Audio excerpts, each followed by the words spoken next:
Jaya Radha Madhava Kunja Bihari Radha Madhava Kunja Bihari Jaya Radha Madhava Kunja Bihari Radha Madhava Kunja Bihari Jayom Vishnupad Paramahansa Parivijagacharya Astatarasatasi Simadas Divine Grace A.C. Bhaktivedanta Swami Shira Prabhupada Ki Gora Premanandi.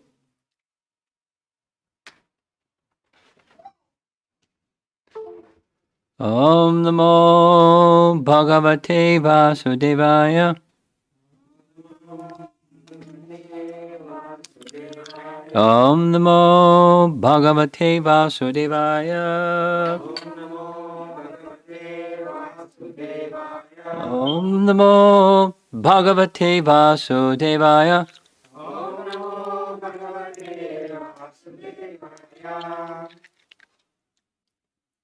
Lord Brahma's prayers. You know his Lord Brahma, right? Good.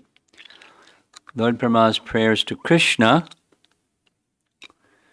after having stolen the calves and cowherd boys, and he saw what he saw after he did that. He saw Krishna manifest as many forms of Narayana as there were cowherd boys and calves, and each of those Narayana forms had all of the potencies personified surrounding the Supreme Lord. It must have been a big crowd because he has unlimited potencies. The names of them, those potencies are mentioned. These are the prominent ones, but unlimited. So that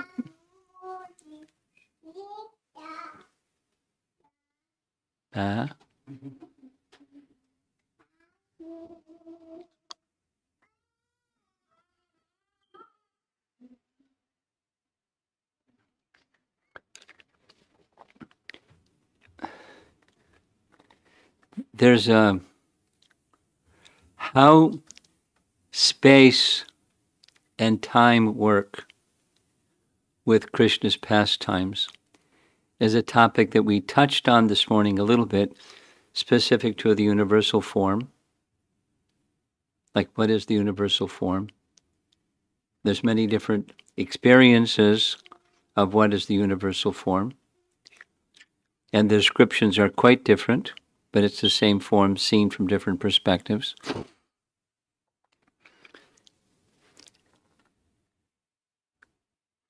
When there's a section of the Krishna book, or the 10th canto Bhagavatam, where Krishna invites Brahma to come see him in Dwarka. You know that pastime? Krishna invites Brahma. So Brahma comes, you know the pastime. So Brahma comes, and he's received at the gate of Vaikuntha, or the gate of Krishna's palace, at Vaikuntha Dwarka.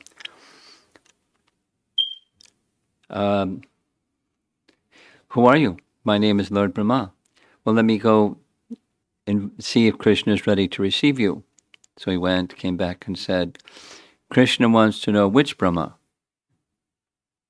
And he was taken aback. Which Brahma? Well, I'm the four-headed Brahma, the Lord of this universe. Okay, I'll inform him. So he said, oh, okay, you can come. So not only there's many Brahmas, but when Brahma came before Krishna, he was able to see the Brahmas from all the other universes, which are unlimited, come before Krishna at the same time. And so he has 4 heads. Some have 10 heads, some have 100 heads, some have 1,000 heads. And it describes that simultaneously they placed their helmets at the feet of Krishna. So how do you fit all those helmets at the feet of Krishna? Because Krishna's feet are only so big. Space works differently with Krishna's pastimes. It's very accommodating. And not only that, Brahma, they couldn't see the other Brahmas, but Brahma could see all of them. So Krishna gave our universe's four-headed Brahma something very special. They had an exchange. So similarly with this pastime, Brahma wanted to see what's the limit of Krishna's mystic powers. Answer, no limit. And including all of these forms of Narayan, which are within Krishna, and each of those forms of Narayan having unlimited potencies personified, how do you fit all that into one space? All those Narayans and all those potencies and all offering prayers and praises and as Mahavishnu. Do you know who is Mahavishnu? He's the source of all the universes, right? So from the pores of Mahavishnu's body come little seeds, golden seeds that expand and expand and expand to become really big. They become universes. So Krishna, Brahma speaking about Krishna as Mahavishnu, that from you come all the universes, and I'm within one of those universes. Temporary, pot-like, it breaks after some time and it's gone. And that all the ingredients of this universe and all universes are your ingredients. They're your potencies. So who am I in comparison to you? That is to say, your qualities are unlimited, one of them being mercy. Your unlimitedness is so great, from you so many universes come, and I'm in one of those universes that I'm thinking I'm great. How tiny. So please give your mercy. As with your greatness, please exhibit your mercy. So then this verse we're discussing is text 12. It's then goes to Garbhodakshai Vishnu. The Mahavishnu generates the universes, and within each universe, Vishnu expands and fills up the universe with water, and then the stem of upon which Brahma grows. But all of that is within the body of Garbhodakshai Vishnu. So he uses this comparison, like a mother is carrying a child within her womb, and when the child within her womb kicks, the mother doesn't take offense. So similarly, I'm like a little child inside you, Garbhodakshai Vishnu. Then I manifest through this lotus that came from you also. So I'm within you, and like a small child that's within the womb of mother, please excuse me. Mahavishnu, then Garbhodakshai is philosophy, but the mood is still requesting forgiveness. Interesting, huh? So here's the verse, 10, 14, 12. Oh, Lord Adhoksaja. Adhoksaja, one meaning of Adhoksaja is he who is beyond the senses. So he's looking at Krishna, he can see him, and he's considering, he's expressed, seeing you is your greatest mercy. But now he's calling him Adhoksaja because he really doesn't see him, yet he sees him. He's understanding you are also Garbhodakshai Vishnu. You are Mahavishnu, because it's all within Krishna. Everything that exists is within Krishna. And then Krishna manifests things that are within him, including the Vishnu forms. So, Adhoksaja. Oh, Adhoksaja. Does a mother take offense when the child within her womb kicks with his legs? Brahma's like the child, Krishna's like the mother with the child in the womb.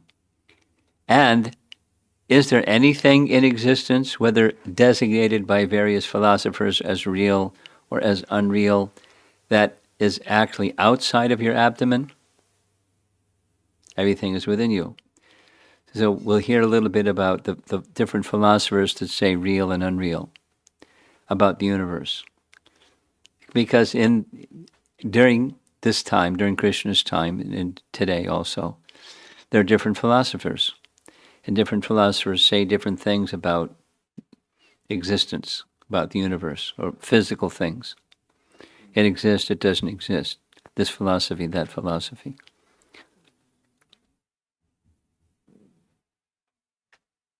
What are you doing? No.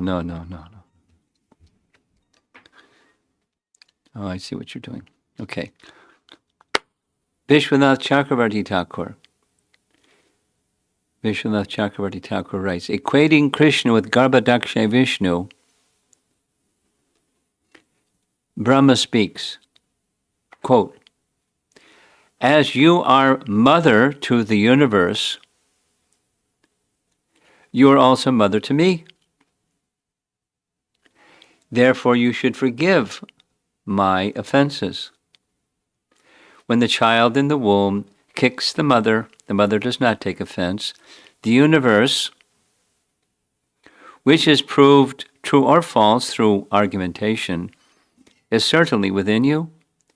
Therefore, I am also within you. Therefore, I am your son. Therefore, you should forgive my offense.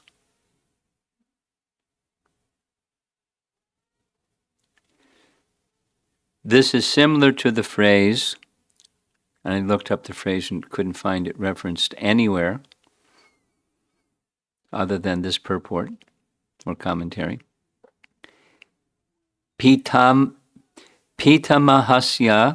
jagato mata data pitamaha. Translation, I am the mother, father, creator, grandfather of the universe.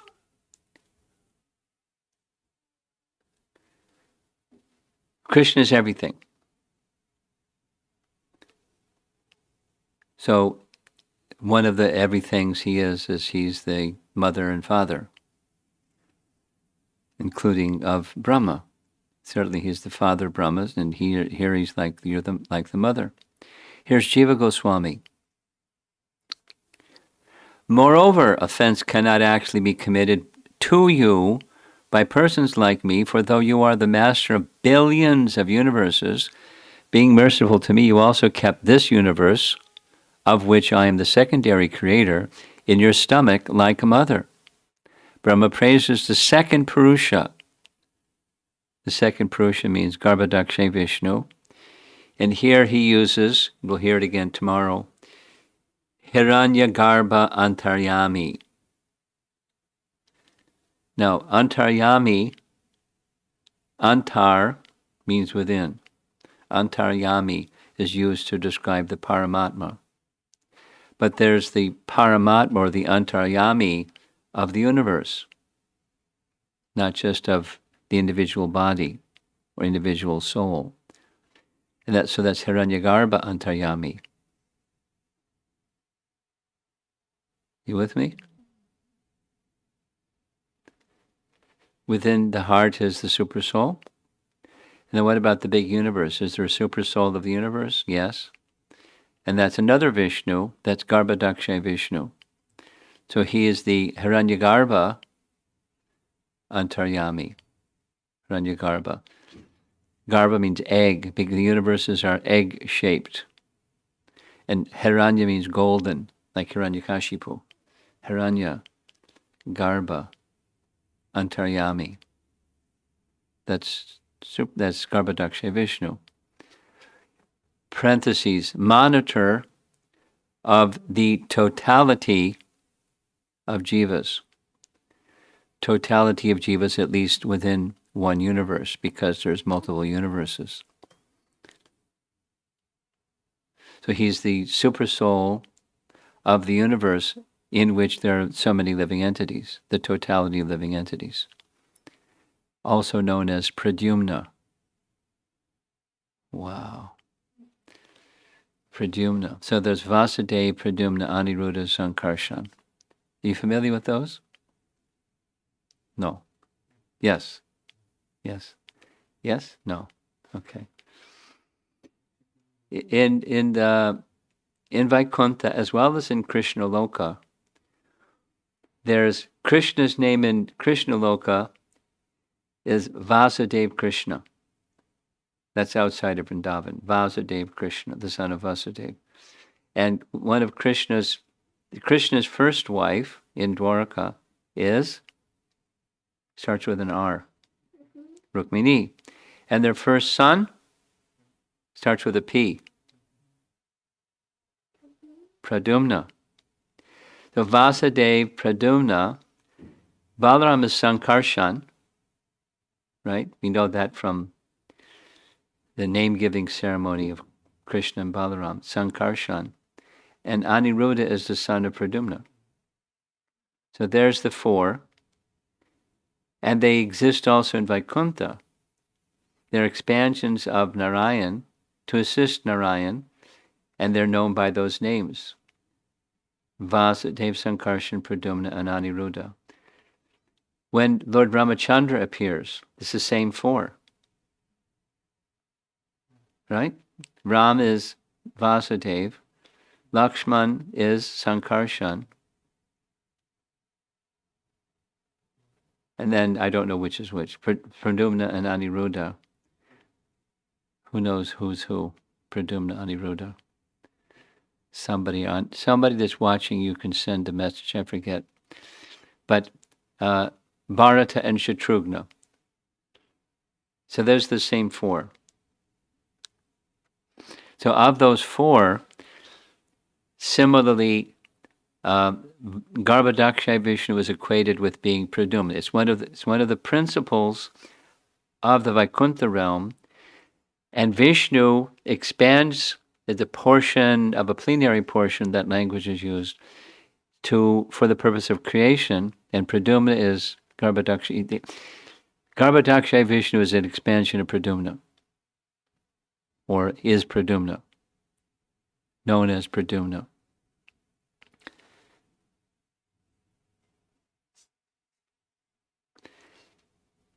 Okay, here's another definition to the word adhokshaja. We already discussed one.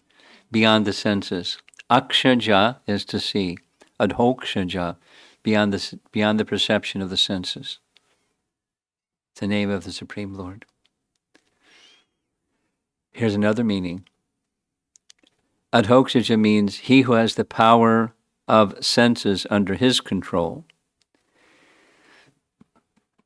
He who has the power of senses under his control. That's the Supreme Lord. He who has the power of the senses under his control. O Adhokshaja, since I am under your control, although I am foolish and a wretch, you should not take offense.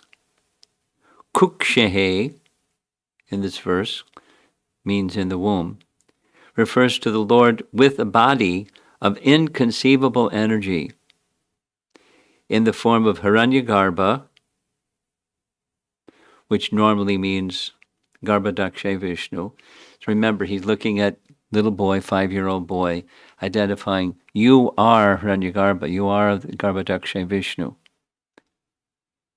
But Jiva Goswami gives some additional meanings of Hiranyagarbha, which refers to Garbhodakshay Vishnu.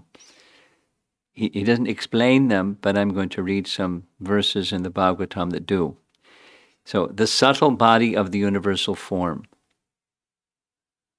I mean, understanding the universal form is difficult enough. What to speak of understanding the subtle body of the universal form? My gosh. Or the totality of jivas, what's that about? Pervading the gross body of the universal form. So the Virat, we're going to hear. So I'm going to give some verses that explain this, or shed some light. So let's start with the subtle body of the universal form. This is Canto 3, Chapter 8, Text 15. 3.8.15.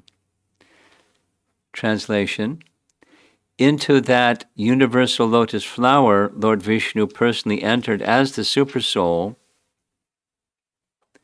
and when it was thus impregnated with all the modes of material nature, the personality of Vedic wisdom, whom we call self-born, was generated.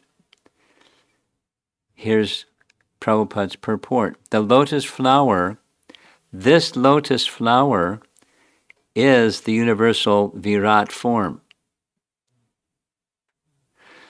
Now, in the morning class, we were discussing the universal form or the cosmic manifestation. The 14 planetary systems are within the stem. That's also described in many places. The vertical dimension of the universe.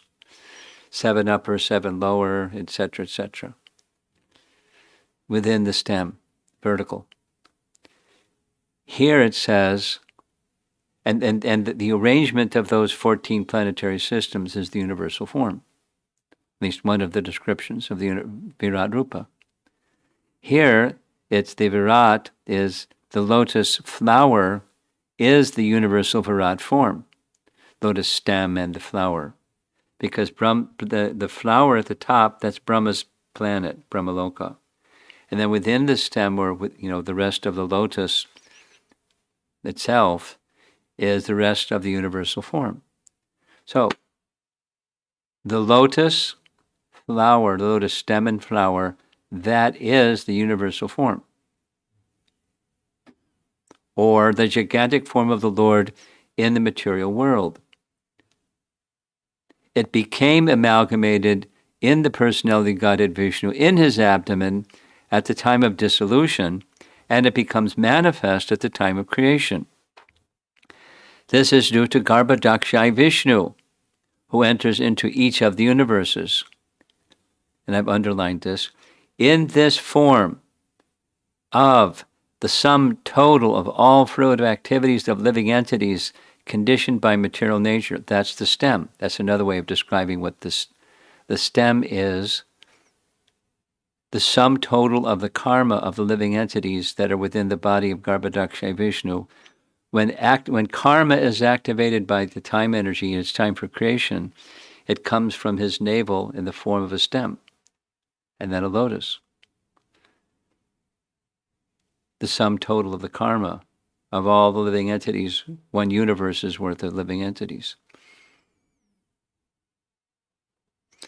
And the first of those living entities, namely Brahma, or the controller of the universe, is generated from the lotus flower. This firstborn living being, unlike all others, has no material father, and thus he is called self-born or Swayambhu. He goes to sleep with Narayana at the time of devastation, and when there is another creation, he is born in this way.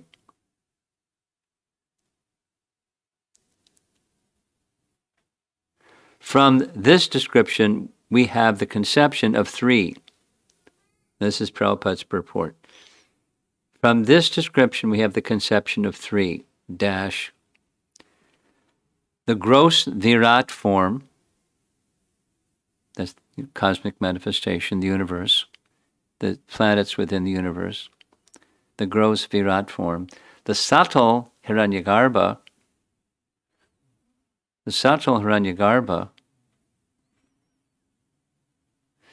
So Hiranyagarbha can commonly refers to Garbhodakshai Vishnu. Because within Garbhodakshai Vishnu is all this other stuff, we can also refer to the stuff as Hiranyagarbha, or the subtle Hiranyagarbha.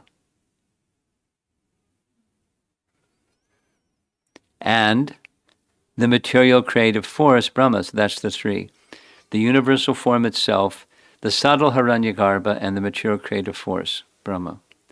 It's not like, crystal clear, but we're getting the picture, at least, that Hiranyagarbha can mean different things. And those different things have to do with phases of time. And we already mentioned, as far as Krishna is concerned, time and space are very flexible in his pastimes. And for the purpose of creation, that's another one of his pastimes. Creation is one of his pastimes.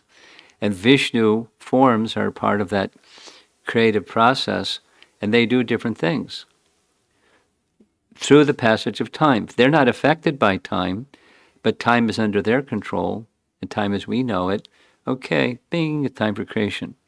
and things start to happen. Time energy moves karma, and from the time energy moving karma comes this lotus stem, which is all the living entities, or all the karma of all living entities, the topmost of which is Brahma. And then he, constructs the universe. So that's a description. I'll read it again. The lotus flower, this lotus flower, that's the stem and the flower on top, that's the Virat. That's the universal form. Prabhupada's words, the universal Virat form. Okay, so this word Hiranyagarbha, that is being used to refer to this aspect of Krishna that Brahma is speaking about. Hiranyagarbha is the Garbhodakshay Vishnu feature of him. Within the womb of the mother is the living entity, and when the living entity baby in the womb of the mother kicks, mother doesn't take offense, so please don't take offense by my misconduct. Very clever, huh? And very deeply philosophical. So it's Garbhodakshay Vishnu, the subtle body of the universal form. Now here's the next one, the totality of Jivas. Get ready. Keep your seatbelt fastened, because it's going to get a little more diverse. This is from 2 chapters later, 3:10:20, again describing creation. It's an important part of the Bhagavatam. It comes several times. Here it is, 3:10:20. From the navel of the personality of Godhead, Garbhodakshay Vishnu sprouted a lotus flower, effulgent like 1,000 blazing suns. This lotus flower is the reservoir of all conditioned souls. This lotus flower is the reservoir of all conditioned souls. This lotus flower is the reservoir of all conditioned souls.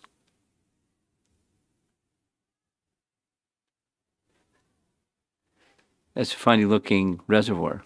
I mean, stem and a flower on top of it.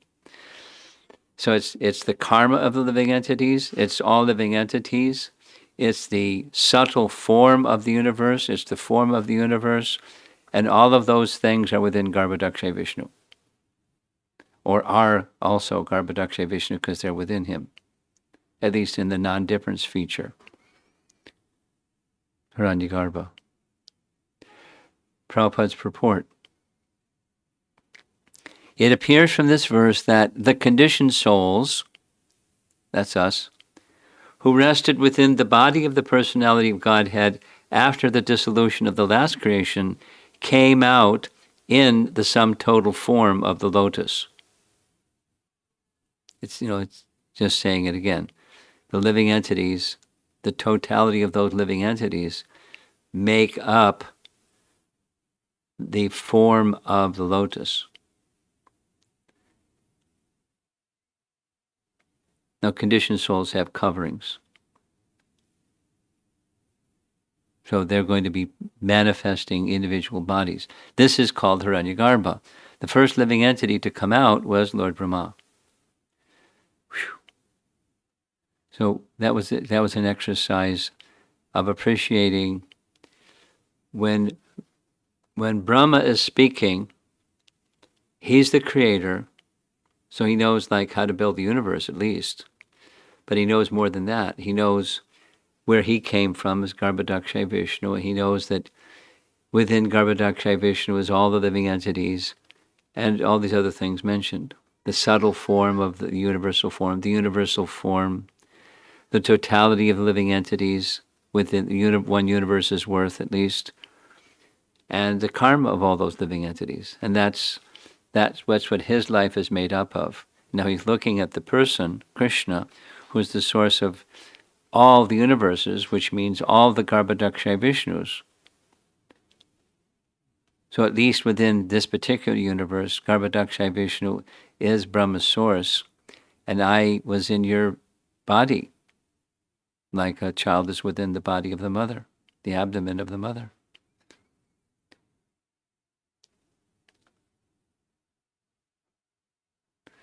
So please excuse me for my kicking. The commentary continues. Garbhaga tasya, found in the verse, means entering the womb, or a state of being very deep within. I'm like that. How can the kicking of the child in the womb produce an offense to the mother? It does not. Rather, it creates joy for the mother who thinks, oh, I have a child, and it is living. You should not consider this an offense. Krishna replies, the child is in the mother's womb, but are you in my womb? Then comes these different philosophers. Listen to this. The Mimamsakas say the world exists. What the Mimamsakas, that's the karma mimamsa philosophy that Krishna was arguing to Nanda Maharaj before the Govardhan Leela. You don't need to worship Indra. He was giving karma mimamsa philosophy, just do good karma. So the Mimamsakas say the world exists. The followers of Sankhya say this world does not exist. The atheistic Sankhya. Followers of the atheistic Sankhya say it is like a son of a barren woman. There's no such thing as a son of a barren woman. Ornamented with false designations. It just doesn't exist. The son of a barren woman doesn't exist. And all the designations of that son of the barren woman is also just false designations. That's the atheistic Sankhya. So there's some arguments that say this and that. To what extent is whatever is revealed by these philosophers through their sense perception as existent or non-existent outside Anantaha, the Purusha known as Hiranyagarbha, Antaryami, to whatever extent is all of what they say this or that. Is it the Purusha known as Antaryami, Hiranyagarbha Antaryami? Nothing is outside. Since you oversee everything, I am inside of you. Therefore you should forgive my offense. Nothing, including me and all others who are glorified by their philosophers, by their philosophies, which are continually appearing and disappearing, exists inside of your womb. So what he's saying is, the philosophers and their philosophies are also within you. Some say this and some say that. Okay, this and that, that's also within you. Saying it exists, it doesn't exist. That's also within you. The people and their philosophies. Everything is within you, and including me. So please excuse me. Asti means birth, and nasti means destruction. Thus, asti nasti means philosophies which continue without decay, being constantly born and destroyed. Asti nasti. The philosophy, not that the universe is undergoing like that, but the philosophies, the philosophers are being constantly created and destroyed. They come, some philosophy comes and then that same philosophy goes after some time. And then it comes up again. Prabhupada said on more than one occasion that whatever philosophies are created by man, their foundation is within the 6 darshans of the Vedas. 6 darshans of the Vedas. This young man over here. You know what those are? Karma Mimamsa is one of them. You remember what Krishna said to Nanda Maharaj to stop the Indra Yajna? Remember that? What he said to his father is one of those 6. He said, Nanda, you don't have to worship Indra because Indra is subordinate to karma. He can only administer according to good karma. So what we need to do is not worship Indra. We just do good karma, and everything will be fulfilled. Even Indra is under the law of karma, and he administers the law of karma, so just do good karma. You don't need to worship. That's an atheistic doctrine. Interestingly, Krishna, so what Prabhupada's point is that philosophy, or the modern scientists that say atoms are everything, that there's nothing else but matter, and atoms are the smallest parts of matter, and so everything is made up of atoms, and there isn't. Just have to study the laws that govern atoms, and you'll understand everything, because everything is just atomic energy. It goes on, but Prabhupada's point is, whatever is a prevalent, whether it's science or philosophy of science, or philosophy of life, it's already existing. It's just drawing from that or a mixing of this one and that one. Nothing new. It's already there within the Vedas and derivations of the Vedas, the misapplied derivations of the Vedas. So back to, it's right in the verse. I'll read the verse again. O Lord Adhoksaja,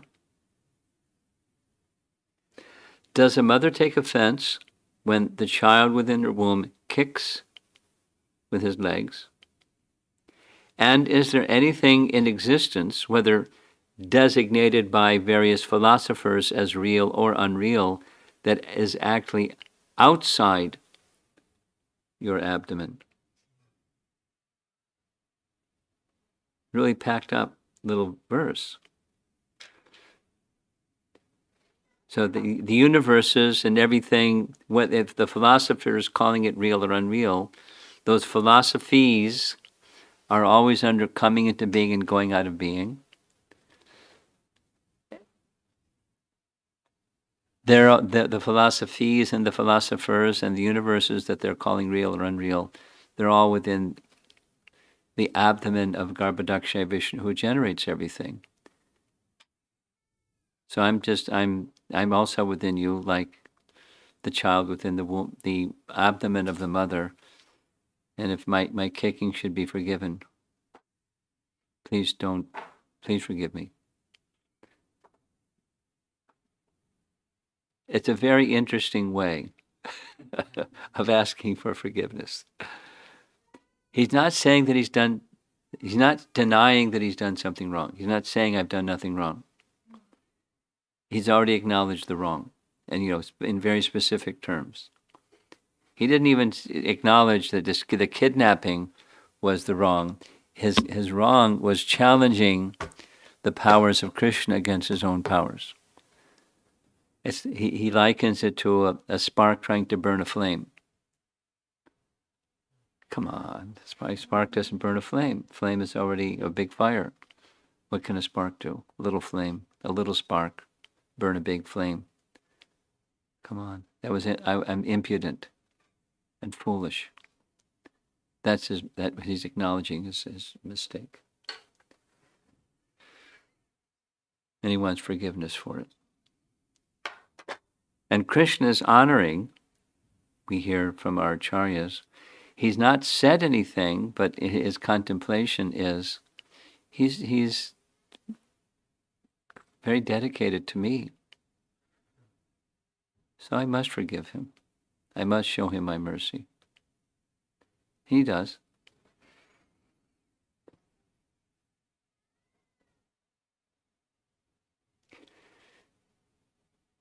So it's a little intricate, the topic for this evening, but it's in the prayer. So we're trying to cover the topic. Let's see if there's some discussion. This Hiranyagarbha topic is a little complicated. Or it has more than one meaning.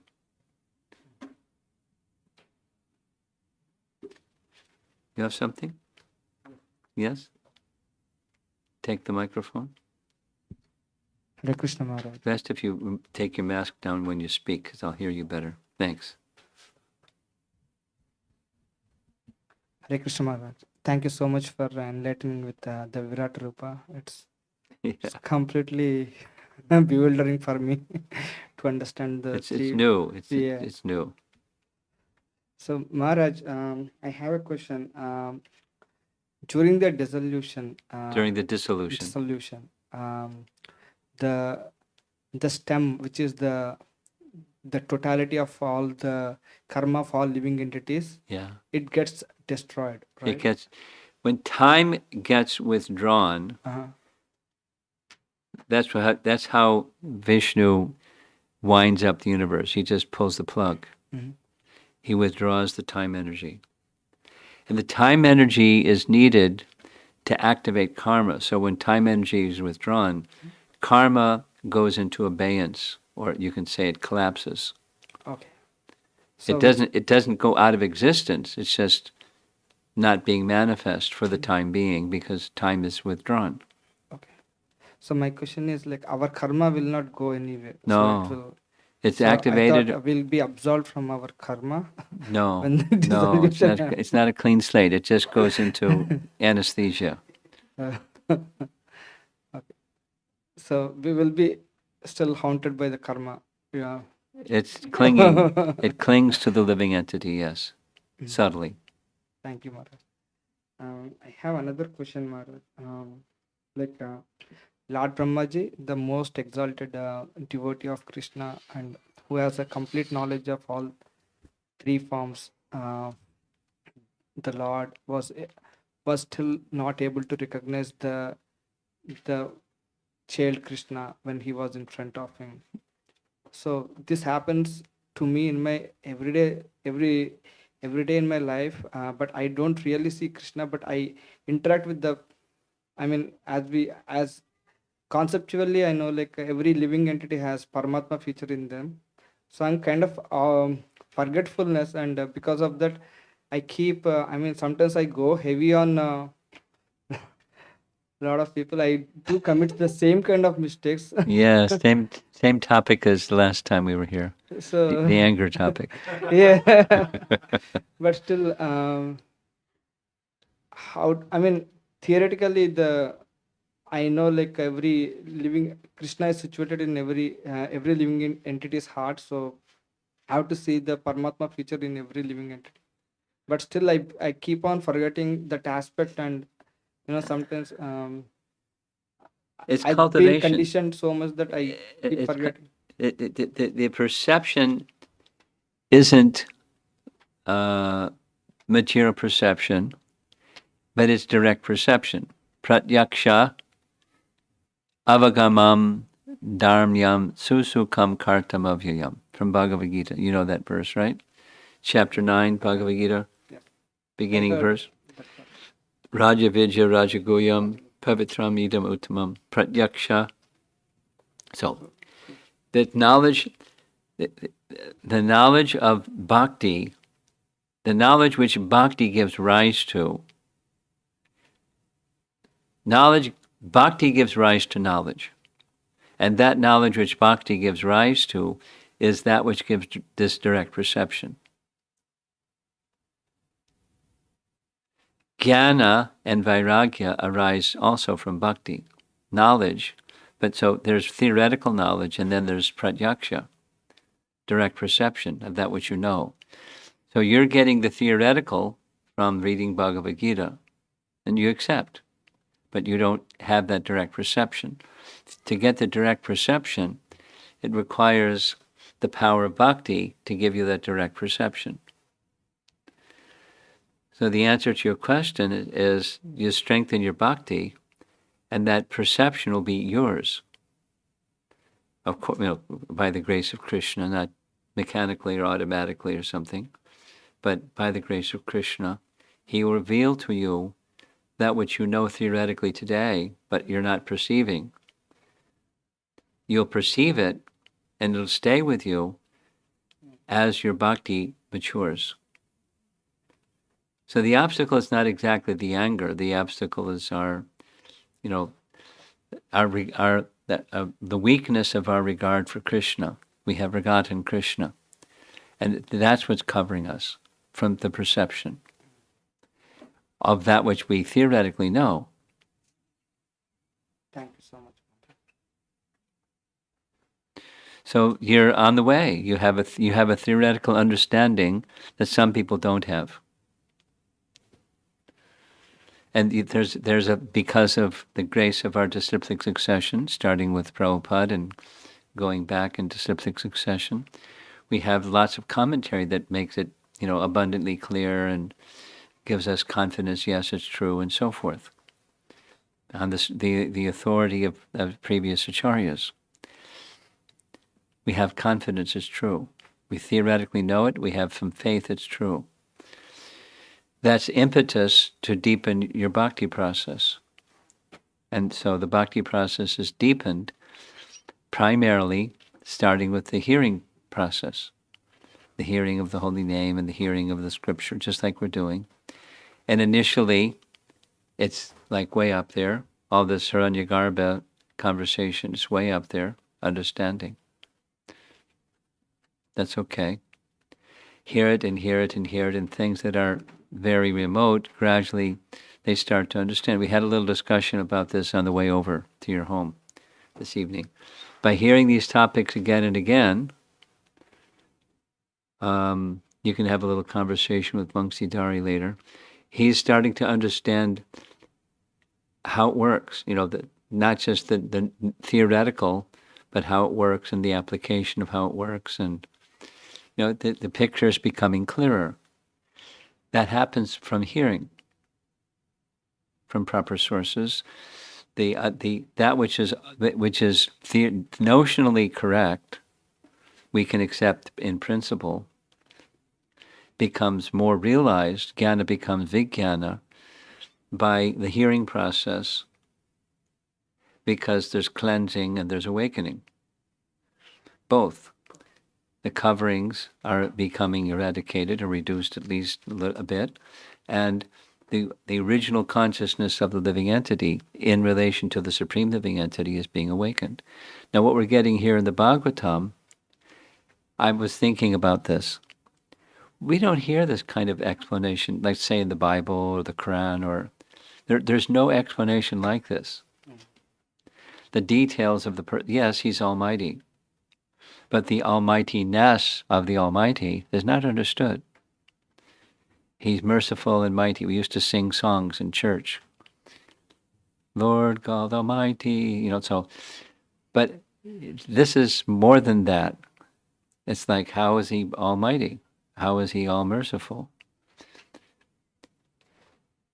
And by hearing the importance is, by hearing these things that may be a stretch for us to grasp, it stimulates our appreciation of, in fact, his greatness and his almightiness and his mercifulness.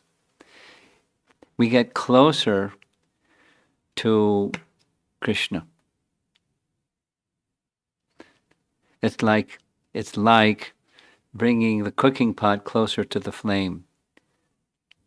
The rice is going to boil quicker if you bring it closer to the flame.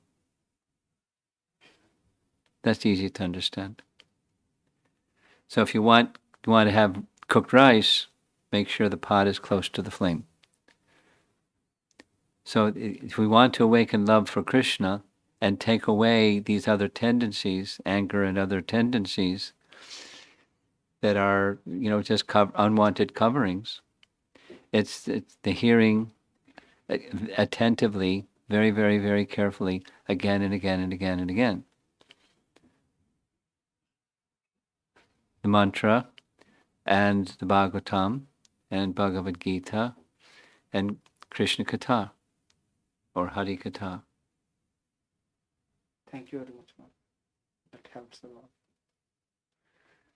You're on the right track. Just keep going forward. Our hostess has something, and this young boy next to you has something too. No, over here. Go. You go. You're the hostess. You're the hostess. Take your mask, please. Hare Krishna, Guru Maharaj. Um, I'm very thankful for all of the verses. I could able to hear some of the verses you recited in the Lord Brahma series. Very wonderful, Maharaj. It's very like the some of the verses are very heart touching and very inspiring for me to follow. Very good. And some of the verses I heard from you, or what are those which I need to hear. And in the process of cleansing myself, I came across recognizing few anarthas in me, Maharaj. So one of the anartha what I recognized in me, if sorry Maharaj, if you already covered this one with my baby, I like No, go I ahead. Go ahead. No worry. yeah. So um, in the conflicting situation, most of the times I don't accept my mistake, rarely accept my mistake, and I cannot apologize myself and other person involved in the situation with my whole heart. I can only apologize externally, but internally with my heart I cannot apologize anybody. Then in that situation it arises in me anger, frustration, and loss of peace in so many things, Maharaj. And I am so much I felt like I was so much affected with the lower modes of the material nature. I felt those are very strong, which overpower me all the time. um, You're confessing your impurities. Now what? no, Maharaj, I just want to know, this accepting the mistake. Maybe I'm not in a servant mood. Maybe that clearly shows that um, Krishna says, right, we should be in a servant mode all the time. But I'm not in a servant mode in all the situations in my life. What So doesn't happen. we want to enjoy, and the material conception of enjoyment is different than the spiritual conception of enjoyment. If so, your analysis is correct. It's not the humble mood is I'm very tiny and God is very great. I'm meant for His service, and as much as that can be accepted, it'll help you with your spiritual conception of who you are and move through life in a humble and serving mood. In a humble and serving mood. So it goes to God's greatness and our tinyness, which is exactly what Brahma is saying. I can see why it resonates. How great is Brahma compared to us? But so he's looking at himself as very tiny compared to Krishna. So we're tinier than the tiny. And that it's not false humility, that's a spiritual humility. We're very, very tiny and quite inconsequential. So you hold yourself like that before Krishna. Now what do I do? Besides, I'm covered over and I have these unwanted conditions in my heart. You plead. It's a prayer to please. That's the Maha Mantra. Please engage me in your service. Although I have all this contamination or shortcomings, kindly accept me. That's another Prabhupada's words. Please accept me, or please engage me in your service. That's a spiritual conception of who you are, and the other is a description of the coverings of who you are, but that's not who you are. So don't just identify with the coverings, identify with who you are. You go to the side of a spiritual conception of who you are, and that's you're very tiny, meant for Krishna's service. You just cultivate you cultivate that mood. Like, let's just say there was probably a time when you were learning to cook and your cooking wasn't so good, but you wanted to become good, so you practiced and practiced and practiced and learned and eventually it gets better. That's something material, but this is something spiritual. It's already within you. It's more natural than cooking or driving a car or operating a computer or anything that's of this world, that's of the soul. It's completely natural. You cultivate that which is completely natural, and it comes out. And when that comes out, you'll see the more anarthas and unwanted things than you're seeing that you just mentioned, which is a nice, good list, but you'll see more. And the covering can be removed by that, by the bhakti process itself, by this humble service mode. The unwanted things, darkness is dispelled by light. And it's true. Darkness is dispelled by light. So make the light brighter. And you make efforts. Don't make Krishna to be your janitor. You make efforts to clean up the unclean things. But it's all dependent upon Krishna in any case. Just go for the bhakti principle.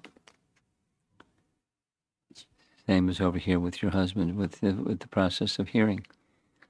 Now let's hear what you have to say. You have something further?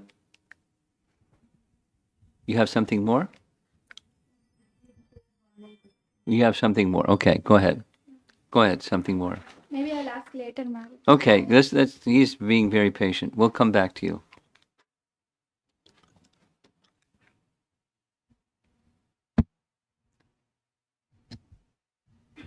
I'm really eager to hear what you have to say here. So, it's not related to the topic for today, but in Damodar Leela, In Damodar Leela, so in Vrindavan there's Kalpavriksha trees, right? what happens? So in Vrindavan there's Kalpavriksha trees, right? There's Kalpavriksha trees, yeah. So, why did Krishna go for his mother's butter instead of asking the Kalpavriksha trees for butter? He's having a pastime, that's why. Mother Jasoda is like a human Kalpavriksha tree. He has love for everyone, and everyone has love for him, so why not go to his mother, Jasoda? He has a loving relationship with her, and he wants to stimulate her loving relationship too. He could just see you later, Mom, I'm going to the Kalpavriksha trees.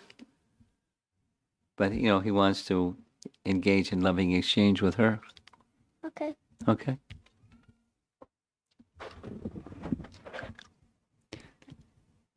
No, go ahead. You got your second question. This is regarding the attachment what I have to my kids. Or Attachment to your kids. yes, ma'am. Just I always feel like as Bharat Maharaj attached to the deer, I am attached to my the loved ones. So I read in Bhagavad-Gita 2nd chapter, we need to be detached at the same time fulfilling our responsibility towards them. So most of the time I cannot do my sadhana concentrated on the Supreme because of this attachment, and at the end every day my sadhana is it becomes mechanical, Maharaj. So I have a fear of this kind of attachment keeps me binding to this material life. Well, your mother and maternal affection, maternal feelings are natural. It's not that Krishna is saying you should not have the feelings of a mother, although you're a mother. Or say it differently. You'd be a crummy mother if you didn't have attachment for your children. You'd be a really lousy mother, but so be a good mother. But that attachment, direct that attachment towards Krishna's pleasure. And when you direct it towards Krishna's pleasure, that attachment becomes spiritualized. Okay, so for example, becoming a parent means you're inviting a soul to join your family, take shelter. You want to ask something? Okay, just wait till we're done with her, and then you get the microphone next. Is that okay? Okay. So here, your son here is a spirit soul. the body has developed from your body and your husband's participation in the process. So here, but it's the soul within that your responsibility is to deliver. That's a big responsibility because you're not delivered yet yourself. So parenting, the attachment goes to the soul within and to the connection with Krishna for me and for my children, my dependents. And they're dependent, you and they are dependent upon the Father. And all of you are dependent upon Guru and Krishna. So we're dependent beings. And let me become attached to those who we're dependent upon. And then that attachment gets spiritualized. Try to see the attachments that you have specific, in this case, because of your question. There are probably other things you're attached to, but children. And that draws your attention away when you're doing your sadhana from your sadhana. Let me spiritualize my conception of self, which goes back to the first question, and then that can help spiritualize my conception of mine, my children, my home, my paraphernalia. I and mine become spiritualized by seeing yourself as who you really are. You're a tiny, fragmental part of the Supreme Whole. Now, we're hearing in this section more about the Supreme Whole, which adds to our tininess. And then the mood of service to the Supreme Great. It is natural. That which is the source of everything, we serve. That which is greater than us, we serve. We're part of Krishna, we serve him. And then so I and mind conception both become spiritualized. Okay. Yep, it's very helpful. Thank you. Okay, your son wants to add to this. So, this question is not related to this topic, That's okay. but it might sound weird, but I've been asking my parents a lot of times that how did Krishna get all these powers and can do whatever he wants, but they didn't know.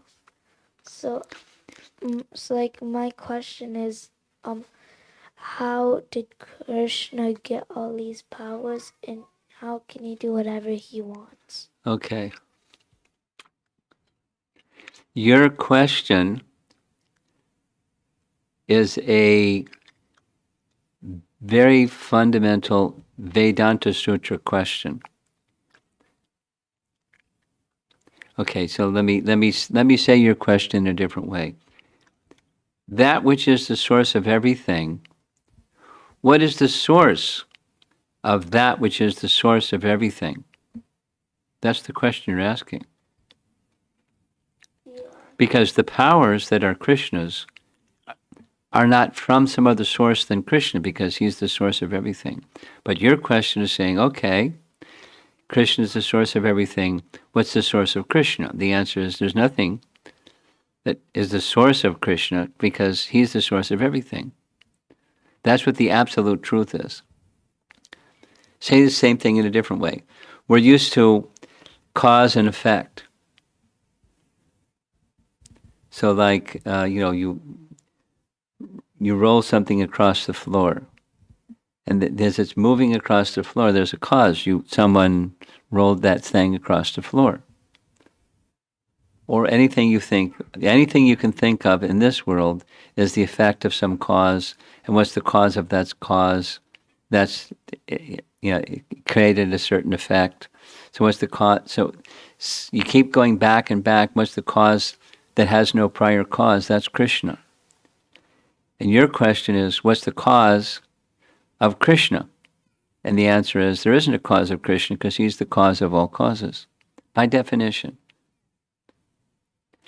All the powers that Krishna has don't come from some other source than him because he's the source of everything. That's the nature of the absolute truth. Everything else is relative truth. Like Brahma. He's very powerful. Who can build the universe? I mean, you may be... I was visiting someone's home a while ago, and they have a teenage son. And he bought a little kit, and he put it together in their living room, and he built a car engine.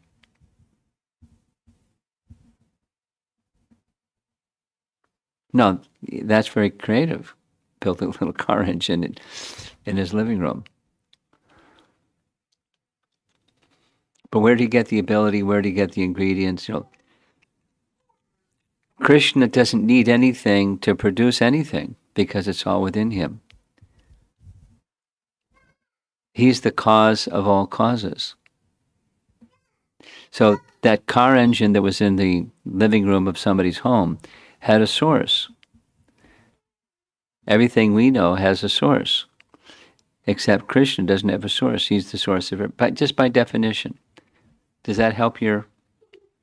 He doesn't have to get his potencies from any place because he's the source. He himself is the source. Okay? Yeah, thank you, Okay. Maharaj.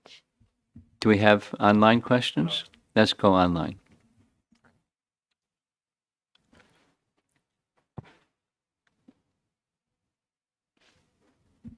This question is from Vishaka.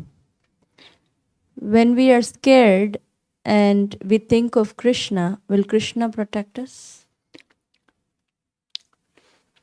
Ask Vishaka to let us know how old she is.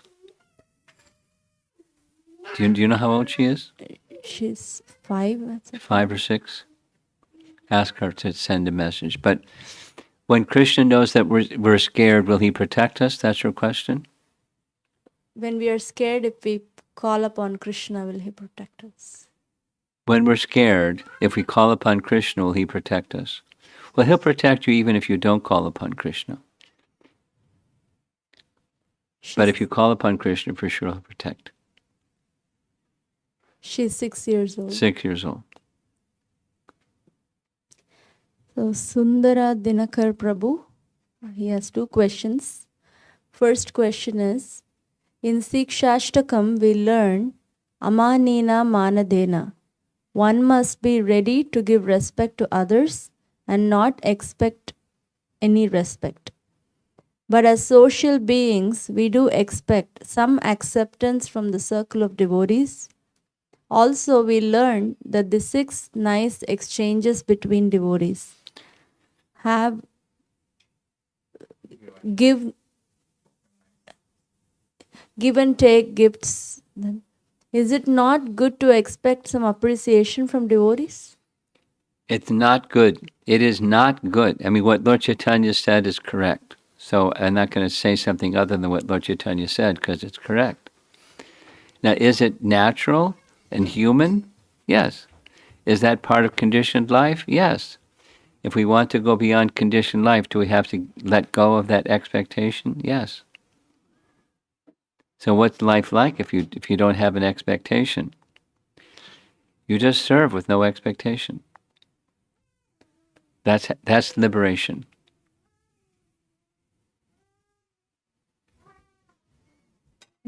Second question is, today we have the good fortune of getting a lot of kind association with senior devotees. I'm amazed how during Prabhupada's time, many devotees could feel the love from Prabhupada on a personal level even though they were in their late teens, and Prabhupada was constantly traveling and could not provide too much personal time to many of his disciples. Were they special souls? Because it's impossible to imagine that level of maturity at that young age. Well, Prabhupada gave that kind of credit by saying that his Guru Maharaj sent assistants to help him.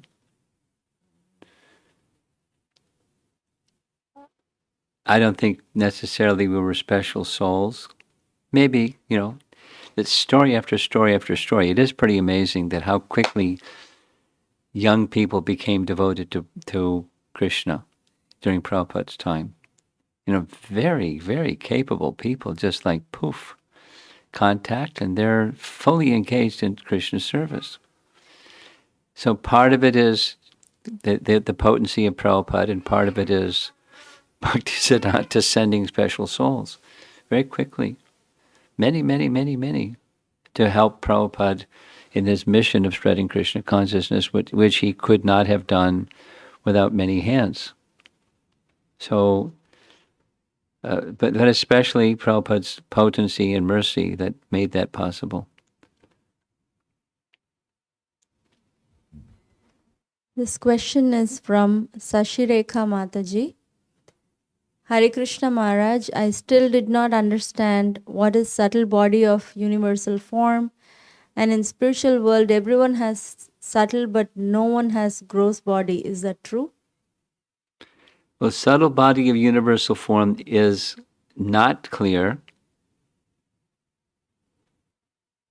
I read what Prabhupada had written, and I'll readily acknowledge it's not clear, and that which is not clear is hard to explain to a person who it's less clear to than the person who's explaining it.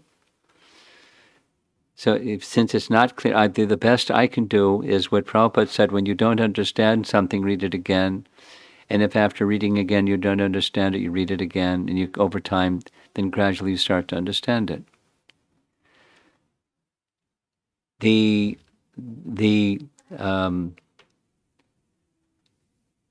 universal form is an entity that's the form of the universe. It's one of Krishna's forms. Now, Krishna doesn't have a subtle body, but we're hearing that there's a subtle form of Virat, and that's Hiranyagarbha, as well as Hiranyagarbha is both the Virat itself. So somehow, putting the little pieces together as best I can, the universe's worth of everything is within Garbhodakshay Vishnu. Brahma, all the living entities, all their karma, the form of the universe, the subtle form of the universe. Exactly what the subtle form of the universe is the question. I don't know exactly how to describe that, other than there's an entity that has what the subtle forms do: a sense of identity, ego, a sense of intelligence, a capacity for thinking. So that's the subtle form, and that's what the subtle form of the Virat is Hiranyagarbha, which is the totality of everything within the universe. And I can't do too much better than that, because I could just read the little section again if you want. But I cited the verses. You can look them up, read them again and again, see if it makes more sense to you. And the second part of that question is also that in the spiritual world, everyone has subtle, but no one has gross body. Is that true? No, they don't have subtle body. They have a spiritual body.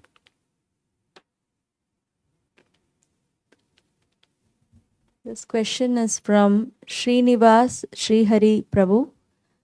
Maharaj, either Indra offending Brajavasis in Govardhan Leela or Brahma separating Gopas from Krishna's relation, can we derive a lesson that impure heart may try to disturb devotee's relationship with Krishna, and so let me develop respect of others' relation with Krishna? That's certainly a dimension. There's other dimensions, but that's certainly one of them.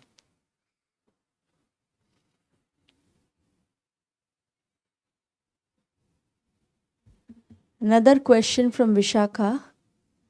Why does Krishna like to have pastimes? He's the ocean of enjoyment, or rasa, and it's just of his nature. He enjoys rasa because it's of his nature.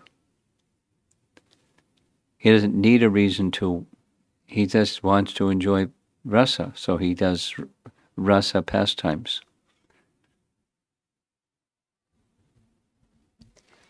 Sashireka Mataji's question. What is karma? Is it action or thoughts also can be part of karma? Example, if we are angry sometimes we wish bad for someone even though temporarily it's not the right thing to do so, but that becomes karma too. Karma is so subtle to understand. How can one always cultivate good karma? Well, that's second question later. The first is, in previous ages, bad thoughts counted as karma. In our present age, bad thoughts don't count as karma. That is, you getting a reaction for a bad thought.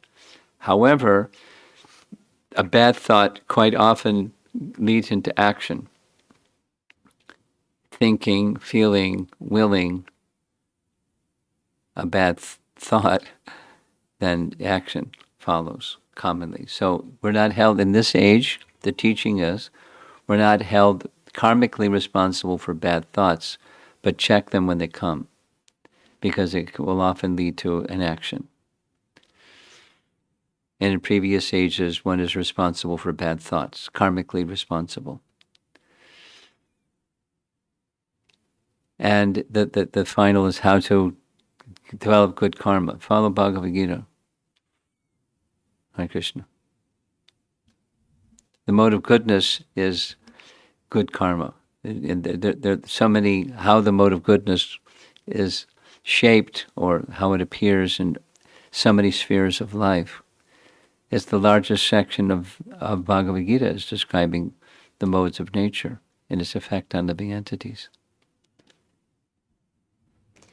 Girivaradhari Prabhu's question. Brahma has knowledge to identify his mistakes and take shelter of Lord. With my ignorance, I cannot identify my daily mistakes. How can I beg for Lord's mercy, and how can I cultivate spiritual humility for my bhakti progress? Well, how can you beg? Is you beg. you know how to beg. The question is rhetorical. You cultivate that which you know, and you develop.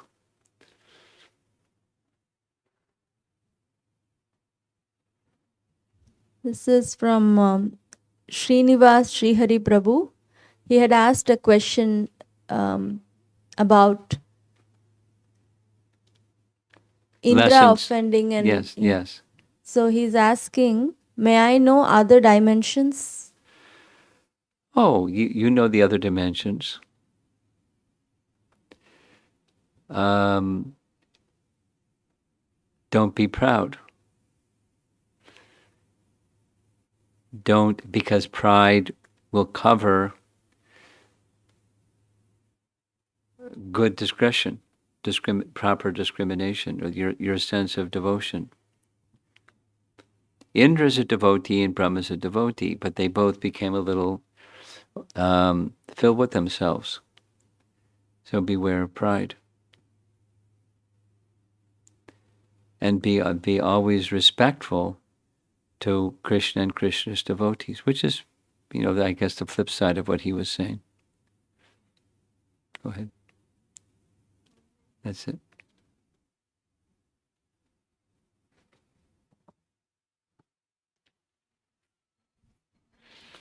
Hare Krishna Maharaj. My question is the explanation about the lotus stem. Does the planets comes along with that, or because my understanding was Brahma creates the planets after that? Yes. They don't appear until Brahma puts them.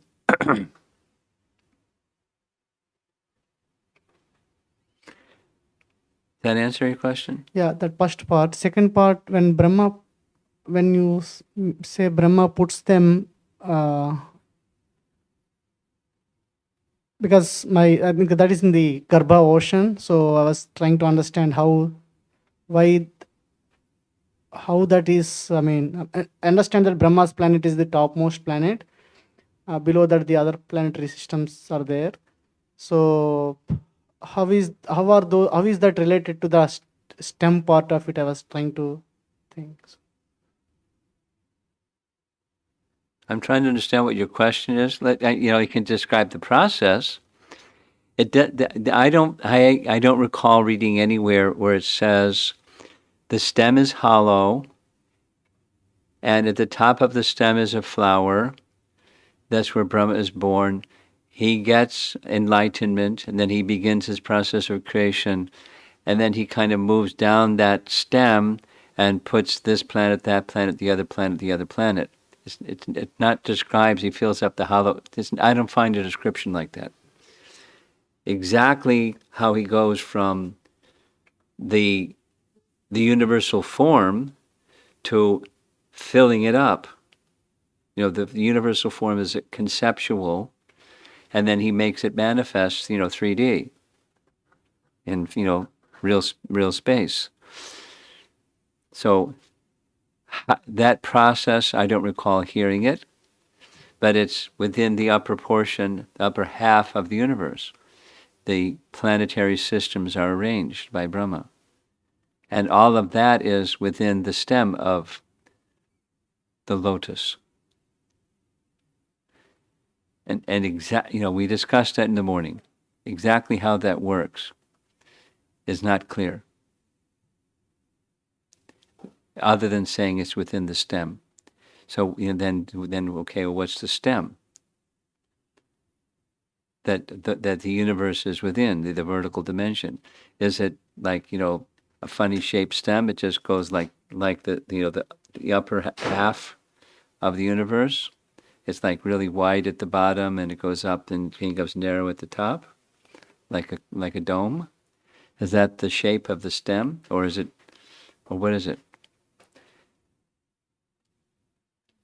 The best that I can come up with is it's a conceptual stem. That what we see when we look into the bowl of the sky is what we see from our limited consciousness, and the higher consciousness of higher beings can see what we can't see. They can see it in the way that is described in the 5th canto Bhagavatam for higher consciousness beings. That's the Vedic cosmology. And when we look at the sky, we don't see what is described in the 5th canto. We don't see a stem. We don't see, lots of things we don't see. We don't see a universal form. We see what we see. And it's described, the language describing what we see is within the 5th canto Bhagavatam. And there's do you know Nandi Mukhi? Chinese devotee, Mataji, lives in Maryland area. She got her PhD, she's working now. And she has a lot of interest in helping educated peers of hers, science-oriented, scientific PhD type people, to gather some appreciation for the Vedas. And one of the ideas that she has how to do that is to help them understand the Vedic model. So she's been simultaneously trying to understand what the scientists say about cosmology and what the Vedas say about cosmology, to see what are the bridges. And so a person who's been really helpful for both of us, because I have a relationship with this person, so she presents her questions, I send them to him. They're really, really, really technical questions, high-level questions, and he gives detailed answers. Antardweep, in charge of the TOVP. So in some of her questions, because she's been taking courses to study what astronomy says today about things, and there isn't a one-to-one correlation. And he says, my interest is to be really clear what's the Vedic model of the universe, Vedic cosmology. And I'm not really trying to make a correlation between them. So, like, he's not helping her. He's not helping her understand the correlation part. Because it's a different model. It does explain things very predictably, all kinds of things, both of them. But the model is a very different model. And how the two fit together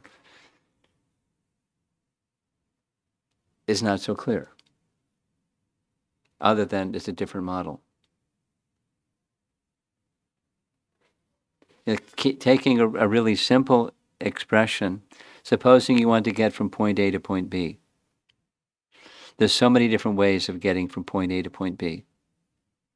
Let's say, getting from Chicago to New York. Now it's, everybody's saying it's a GPS, but before there were GPSs, there are ways to get there. You get a road map and follow the road map. Or you get, some company, and they'll tell you all the lefts and the rights and follow this route for so many miles, and you follow that and you get from point A to point B. Or, you get a globe out and you can just, it's three-dimensional ways. So there's different ways of getting from point A to point B. And this model doesn't have to measure up to that model. It's just a different model. That's a very simplistic way of saying what modern astronomy says doesn't really match up so much with the Vedic picture. And to try to make it match up is maybe a futile effort. This explains this, and that explains this, and they're explaining them with a different model, which is okay. But we know there's fallibility with sense perception and logic and reason, without going into it. Redshift, and how do you tell distances of things, and there's fallibility in the instruments of measure and to read the instruments' measurements.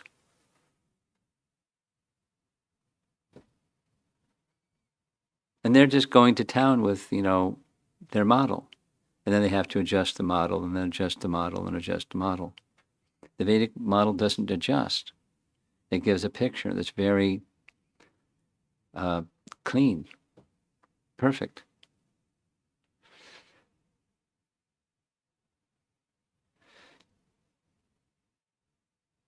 To understand the Vedic model is not easy,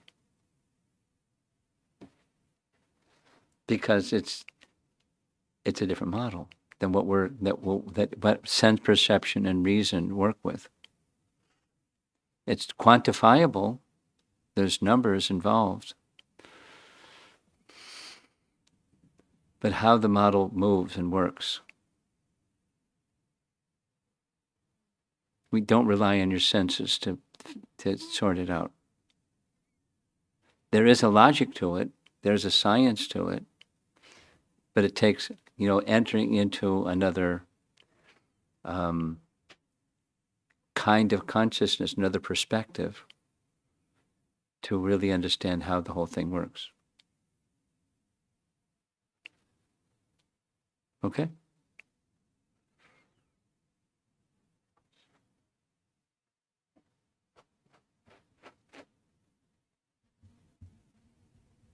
This question is from Sashireka Mataji. Maharaj, I heard in Prabhupada's lecture that subtle body takes us to the next body. Subtle body what? Takes the soul to the next body. Yeah, in the material sphere, yes. Does after getting purification by bhakti, does the same subtle body take us back to Godhead? No. The subtle body is dissolved by the power of bhakti. Canto 3, chapter 25, text number something like 26. The subtle body is dissolved by the bhakti process. 325, 33? 325, 33. You'll find subtle body is dissolved. Okay. That's it. Srila Prabhupada ki jai. You have something or no? Yes, we have something. Wait a minute, we're not ending. One more.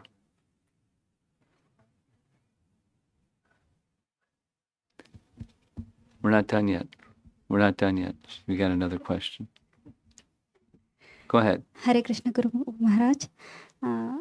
So my question is all about the lotus flower. So everywhere, like Kunti adored Krishna, saying Namo Pankajanabhaya, Namo Yeah. Pankajamalini. And again, like whenever Krishna wears, he wears a lotus flower garland. So Yeah. everywhere it is mentioned lotus. So I want to hear more from your lotus lips about the lotus flower. What's the significance of a lotus flower? Yes. It has many significances. Krishna's feet have markings of lotus. His feet are described as lotus feet. The lotus flower is the shape of Krishna Loka. The lotus is the place upon which Lord Brahma is born. So it has some symbolism. In different cultures it has different symbolism. But a symbolism of peace, a symbolism of harmony, a symbolism of beauty. Because all those things that we say are symbolism of, that's within a lotus. So the root, as far as I can understand, the root of all of that is Krishna's planet, and where Krishna's feet reside, those are his lotus feet. So it's a symbol of perfection and beauty, and lotuses are nice, just like cows. What's the significance of cows? A little bit like this young boy's questions of where does Krishna get all these powers? His planet is Goloka. It's a lotus shape, but it's a planet of cows. So there's lots of cows on that lotus. He likes cows, and he likes lotuses.